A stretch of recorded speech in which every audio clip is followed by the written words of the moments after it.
I had my pre-op today, and we talked about what it's going to look like on the day of, what I'm not supposed to take for the next few days, what the after is going to look like, but it looks so different for every single person who goes through it. So some of the things that they mentioned are just how I need to wash my whole body from my chin to my toes a few times with some antibacterial soap. And then as far as my hair goes, they said you could just leave your hair down or bring a ponytail holder. And I was like, I don't think you know. It's like, you're going to be amazed how much hair is in this bun right now. So they're going to shave the back of my head. They're going to shave about 4 inches, maybe 2 inches wide up the back of my head, which honestly, I have so much hair, it's probably going to be pretty easily concealed after it starts to heal. So I'm not worried about that. But I was asking things like do I need to braid it? Because as soon as my hair is dry, which it has to be for me to go in, it's like, you don't brush it again. You don't brush it again until it's wet. So I'm talking to this woman who has the straightest blonde hair possible, and she's going to have no idea until she gets in there. But anyway, I have been, with the cold, have been having pretty severe symptoms.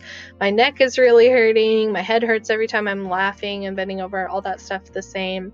My back is killing me, and overall just my skin hurts. My joints hurt. I'm 28 years old, and I shouldn't be struggling this poorly. I'm currently looking at this crooked pictures in the back, and I'm struggling with that. But I don't think that this surgery is going to help with that. But other things like some anxiety can be relieved by this surgery. Motor issues, neurological issues can be resolved by this. So mostly I'm worried about being away from my daughter, and I'm sad about that. I'm worried about being alone in the hospital. I'm sad about that. Beyond that, I'm not really super scared about the surgery, but I have had a couple of times where I have thought,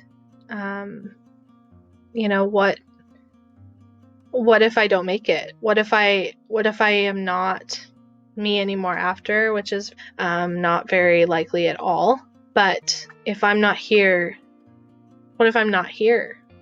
What if I don't make it? What if I'm there and I'm not myself anymore, and my daughter has to grow up without me? Obviously I would feel terrible for Brian, who would have to go on without me, but what if I've lost my mom? What if she doesn't have a mom anymore?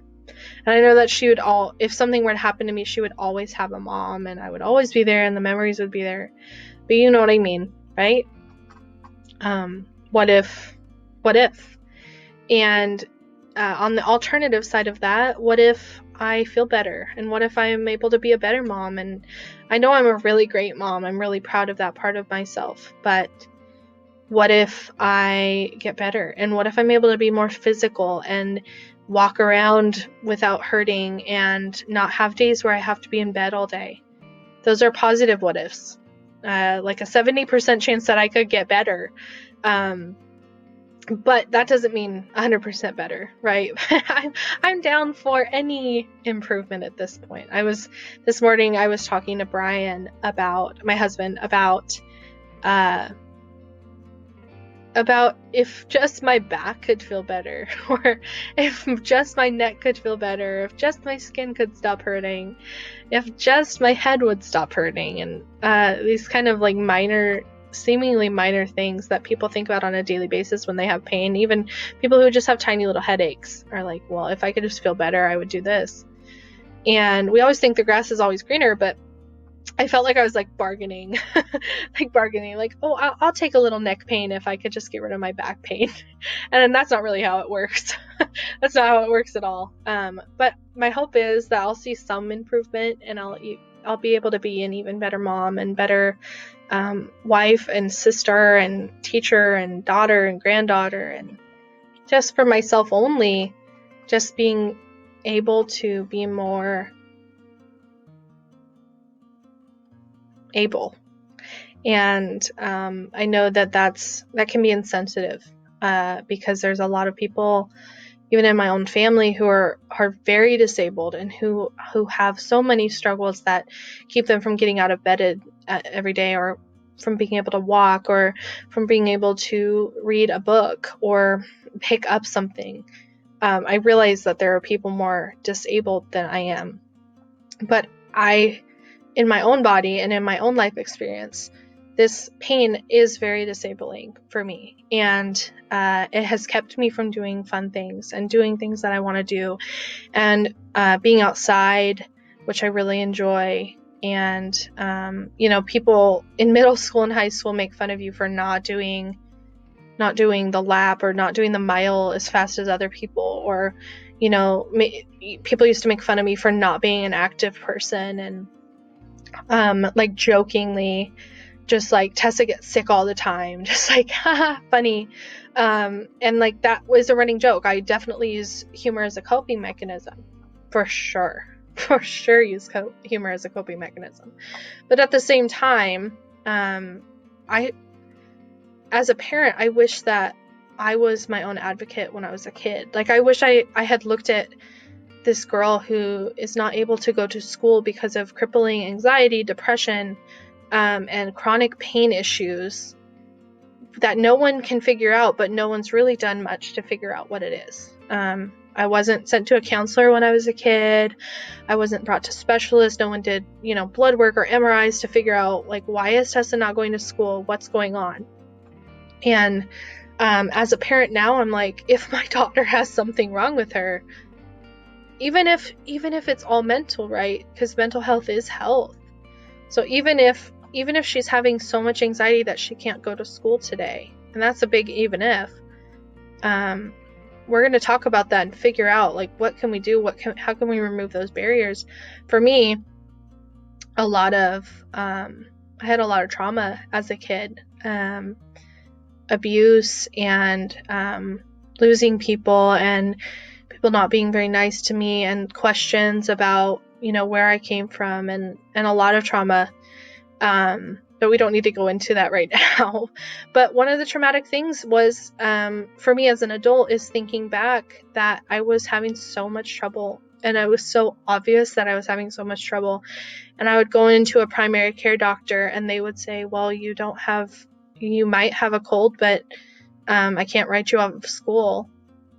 So much so that I was talking to truancy officers, and they were threatening truancy for me when I was like, I love school. I was a straight A student, except for one B where I hurt my ankle and could not complete an essay in time. I got a B in that, but obviously still a triggering point for me. But I loved school. I really enjoy school. I'm a teacher now because I love school so much, and I want to make school really fun for students and engaging. But I couldn't go because of anxiety, because I was in pain, because I didn't feel good. And I would say, I don't feel good. I remember being a kid, like 10, 11 years old, and saying, I don't feel good. I don't have a cold. I don't have a runny nose or a cough, or, even just a headache. I don't have the flu. I don't have measles or something evident. I just don't feel good. And so it's the hope at this point, come next Tuesday, the hope that there could be some improvement, and that maybe some days I won't wake up with crippling neck pain, and that I won't wake up thinking, oh, I just wish I were back asleep, because at least when I'm asleep, it doesn't hurt. And I was telling Brian, my husband, yesterday, I was like, man, I was going to sleep and my neck hurt. And then I woke up and my back hurt and my neck hurt. And I felt like I was stiff from sleeping. And then I hurt all day because I'm sitting a certain way, or standing a certain way, or walking a certain way. And then I can't wait to get in bed because it's going to feel better. And then I lay down in bed and it still hurts, or something else hurts. And if you're someone who is very abled or who is not in pain, it must be hard to imagine. It must be hard to imagine. It's hard for me to imagine other people's life experiences, but especially if you don't understand pain, or you haven't had a lot of pain it must be hard to understand what it's like to be someone who has pain all the time. And I have pain all the time. Sometimes it's like a 5 out of 10. And sometimes it's like a 9 out of 10. And I mean, rarely, I don't think ever, like, have I gone into a doctor for pain that I'm having and have said it's less than a 5. Because I don't go to the doctor, like, only in the last couple of years have I even really talked to my primary care about it, because it didn't seem like an acute issue. It seemed like a chronic issue that I thought they weren't going to be able to help with. And that's ridiculous. We should be able to go to doctors who are there to make us better, or to understand our issues, our physical and mental health issues. And we should be able to trust them to take care of us, or to try to figure out what's wrong.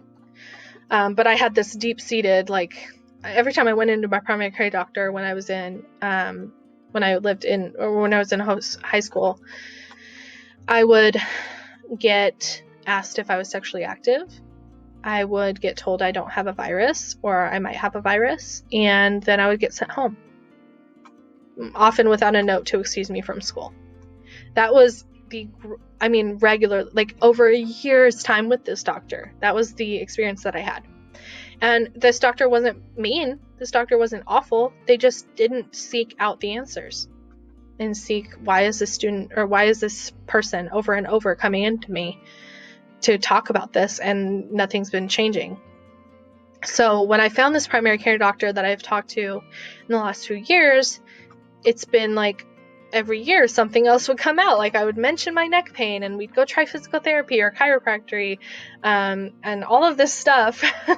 But every year, and then last year in 2020, I was able to finally advocate enough to get an MRI. And the fact that we have to advocate for ourselves as chronic pain or chronic disability or mental health issue experiencers, if that's a word, is just wild to me. I can't imagine. I can't imagine being on the other side of this and just writing someone off. But that's because I experienced it, right? So as someone who is empathetic, I understand that they might not see this as an option, that they might not see chronic pain as an option, especially when, without my diagnosis, they thought I had fibromyalgia, which I totally believe is a fully real thing, but we don't understand it that well.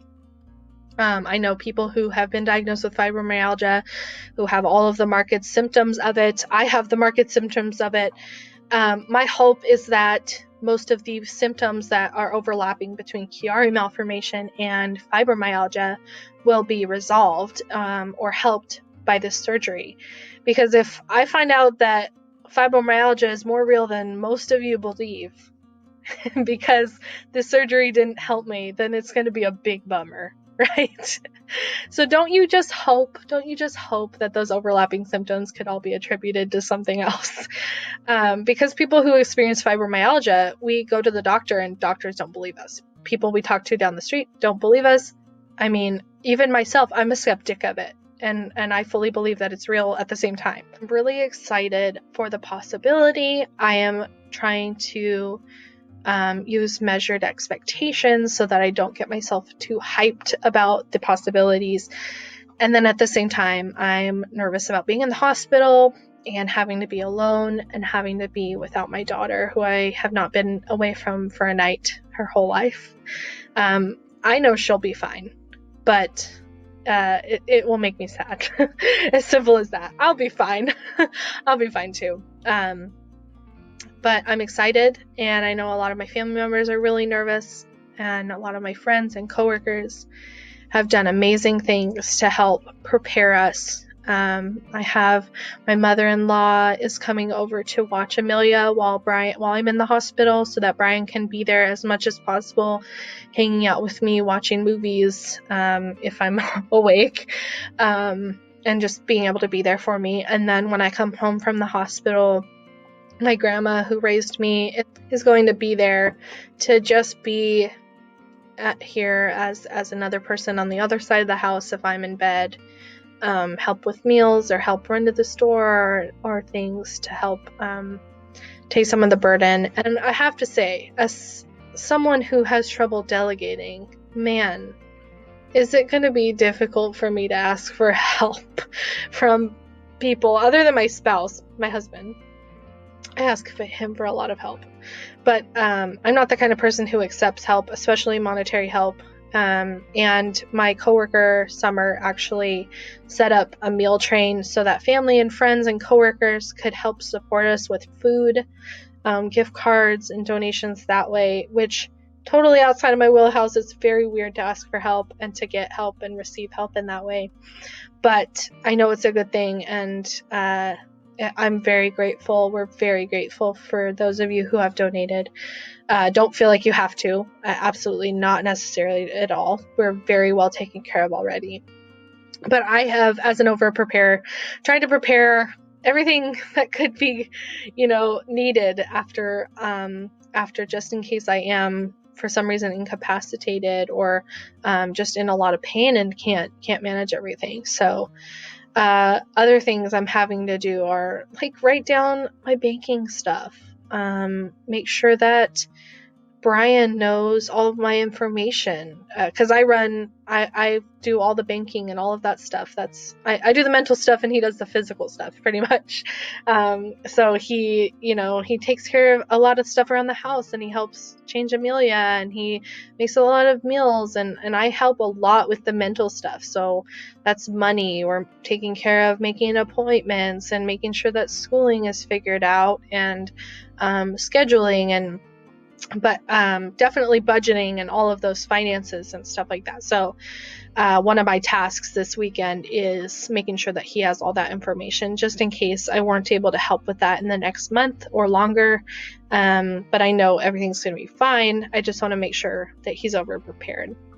And then preparing for my day job. I'm a teacher, and I teach veterinary science at a virtual public school in Oregon, and I am preparing 6 weeks worth of lessons, pages for students to see, all of the assignments. I have all of the live class material and lesson plans done. I have an entire spreadsheet worth of resources and tracking methods and all of this stuff, so that the sub will be able to be prepared too. Probably more prepared than a lot of people come in as a sub, especially as a last minute thing like this seems. But I pride myself in over preparing for others. Definitely stretch myself doing that, but it's worth it, because then I can worry a little less. You can't tell Tessa to stop worrying. I won't be able to. But I keep making the joke that maybe they'll just probe the right part of my brain that will slow down that worrying just a little bit. Totally kidding. But really excited and nervous and scared, and I cry and I laugh, and I just am excited. And that excitement comes with all kinds of different emotions with it, but everything is going to be fine. I fully believe that 100%. I have no real tangible fear that anything will happen. I am supremely confident in my doctors and supremely confident in Brian's ability to take care of the house and myself after. And yeah, I'm ready. I'm ready. So I will definitely keep you all updated and let you know where I'm at next week after the surgery. And I'm excited to see what happens after.